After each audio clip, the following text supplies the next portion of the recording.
The Island of the Dolls, known in Spanish as Isla de las Muñecas, is one of the most infamous and unsettling locations in Mexico's folklore landscape. Situated within the canals of Xochimilco, south of Mexico City, the island is covered in hundreds of decaying dolls that hang from trees, fences, and small wooden structures. Many of the dolls are missing limbs, eyes, or heads, their plastic bodies warped by years of exposure to rain, sunlight, insects, and vegetation. The result is a landscape that feels suspended between ritual shrine and horror installation. While its imagery has fueled countless supernatural legends, its origins are far more human and far more tragic. The story of the island begins with Don Julian Santana Barrera, a reclusive man who left his family in the mid-20th century and moved to a small chinempa, or man-made agricultural island, in the Xochimilco Canal system. According to local accounts, shortly after settling there, he discovered the body of a young girl who had drowned under mysterious circumstances in the nearby waters. Some versions of the story say he also found a doll floating in the canal, possibly belonging to the girl. Deeply disturbed by the event and convinced that the girl's spirit haunted the island, Don Julian began hanging dolls from the trees as offerings intended to appease her ghost. Over time, this act evolved from a single gesture into a lifelong obsession.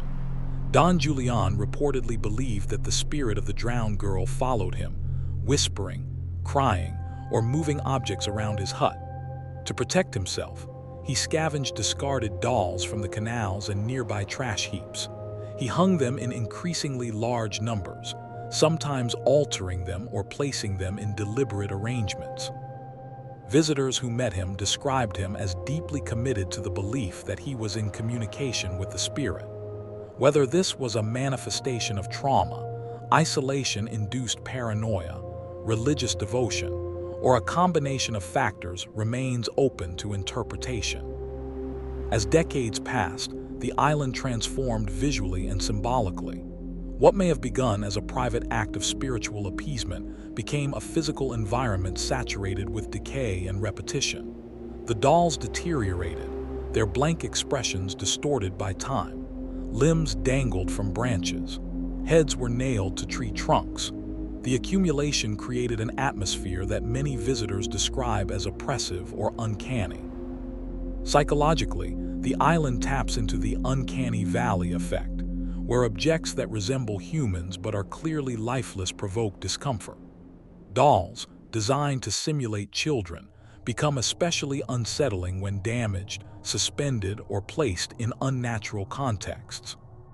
The legend took a darker turn when Don Julian himself died in the early 2000s. According to widely repeated accounts, he drowned in the same canal area where he claimed to have found the girl's body decades earlier. This coincidence reinforced the supernatural narrative in the eyes of believers. Some locals suggested that the girl's spirit had claimed him. Others saw it as a tragic but mundane accident. His death cemented the island's reputation as cursed or spiritually charged, and tourism began to increase significantly afterward. From a cultural perspective, the Island of the Dolls exists at the intersection of Mexican folk spirituality, Catholic symbolism, and modern horror aesthetics. Mexico has a long tradition of engaging directly with death imagery, most famously in Dia de los Muertos practices. However, the island differs in tone. Rather than celebrating remembrance, it embodies isolation, guilt, and unresolved tragedy.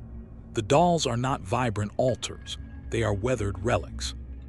The story does not revolve around community ritual, but around one man's solitary response to grief and fear. Over time, the island's legend expanded beyond its historical core. Some visitors claim that the dolls move their heads or arms. Others report hearing whispers, especially at night. Stories circulate that if you bring a doll to the island, the spirit may grant protection or good luck. Skeptics argue that environmental factors, wind, water movement, and suggestion, account for perceived movement or sound. The power of expectation plays a significant role. When visitors arrive primed to encounter something haunted, ordinary sensory experiences can feel charged with meaning. One of the most commonly reported claims is that the dolls talk to each other at night. Visitors who have stayed near the island or boat operators who travel the canals after sunset sometimes describe hearing faint whispers coming from the trees. These whispers are often said to sound like children's voices murmuring back and forth, as if the dolls are holding conversations among themselves. Some claim the voices are unintelligible, while others insist they can hear fragments of phrases, laughter, or crying.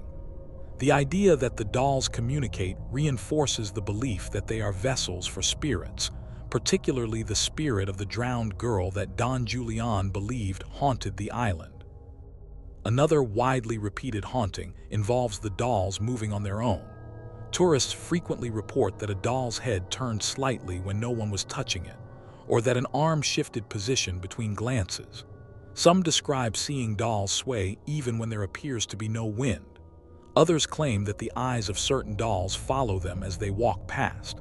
Skeptics argue that natural factors such as breeze, unstable hanging wires, and the power of suggestion explain these movements. However, in the dense silence of the canal system, even subtle motion can feel deliberate and intelligent. When visitors arrive expecting something supernatural, small environmental changes can become interpreted as purposeful action. There are also accounts of dolls blinking.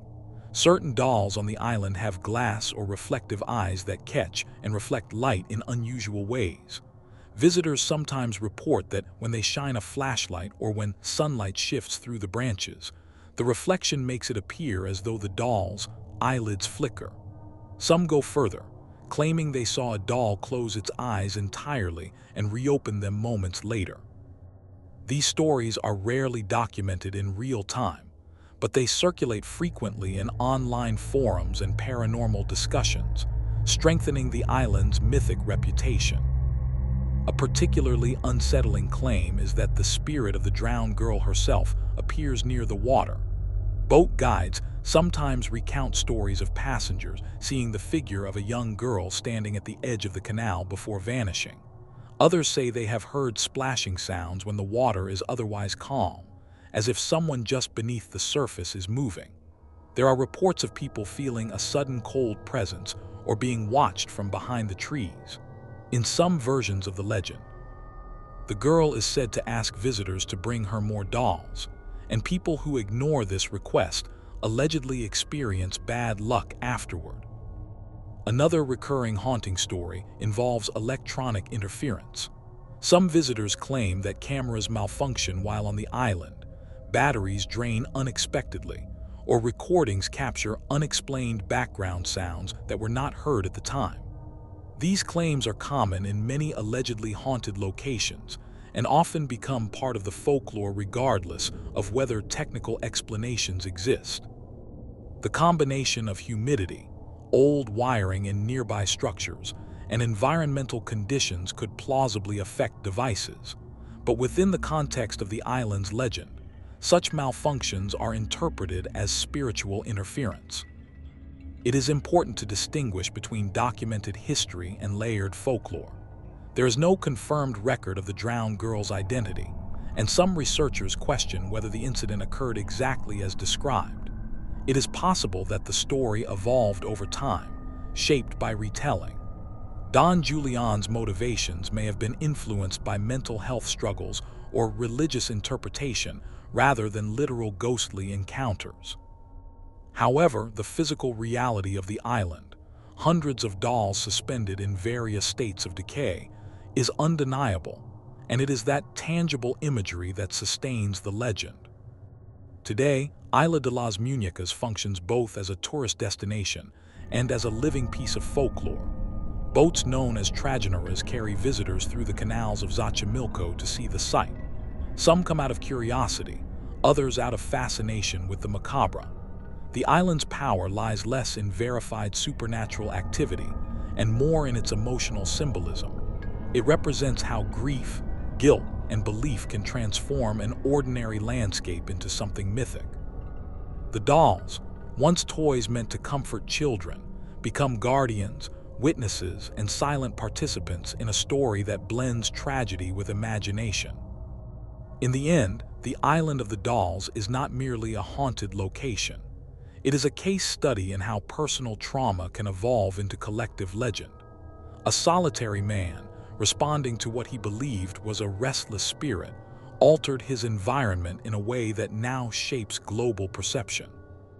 Whether one interprets the island as cursed, sacred, psychologically revealing, or simply eerie, its existence demonstrates how human belief can imprint itself onto physical space, turning a small agricultural island into one of the most unsettling landmarks in modern folklore.